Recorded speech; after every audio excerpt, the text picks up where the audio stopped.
اللہ رب العزت نے قرآن پاک کے اندر ارشاد فرمایا، یا ایھا الذین آمنوا توبوا الی اللہ توبۃ نصوحا، اے ایمان والو۔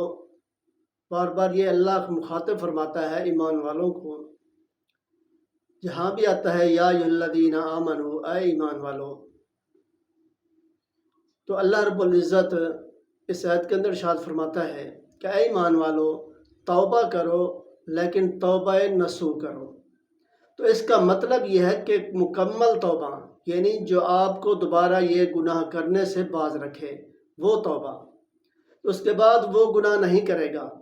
تو جن لوگوں نے حرام کے مال کا پیسہ بنایا، دکان بنائی، زمین خریدی، کارخانہ بنایا، بینک بیلنس جمع کیا، تو ان کی توبہ اس وقت تک قبول نہیں ہو سکتی جب تک وہ حرام سے کمایا ہوا مال صاحب حق کو، یعنی حقدار کو واپس نہ کر دے، تو اس وقت تک جو ہے اس کی توبہ قبول نہیں ہو سکتی۔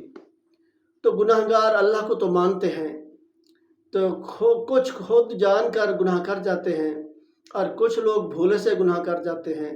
تو جو لوگ گناہ کے فوراً بعد توبہ کر لیتے ہیں اور اللہ سے عہد کر لیتے ہیں کہ آئندہ گناہ نہیں کریں گے، تو وہ اللہ ان کے گناہ معاف فرما دیتا ہے۔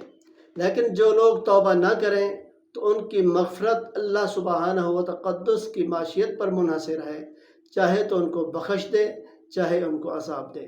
تو یہ اللہ پر منحصر ہے، اللہ اپنی طاقت اور قدرت کے ساتھ جو ہے ان کو معاف فرما دے، اپنی رحیمیت اور اپنے رحمان ہونے سے ان کی مغفرت فرما دے، ان کی بخشش فرما دے، یا چاہے ان کو عذاب دے دے، یہ اللہ پر منحصر ہے۔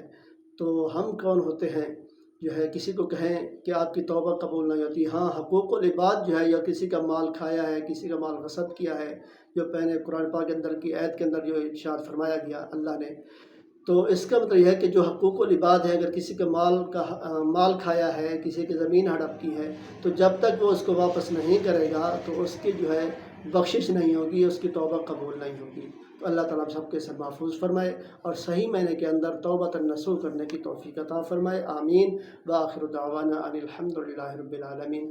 تو یہ جو ہے جو نیک کام ہے، جو قرآن پاک کی آیات ہیں، حدیث مبارکہ ہیں، تو ان کو آگے شیئر کیا کریں اور فالو کیا کریں تاکہ دوسرے لوگ بھی اس سے فائدہ حاصل کر سکیں۔ دعا ہے اللہ تعالیٰ عمل کی توفیق عطا فرمائے۔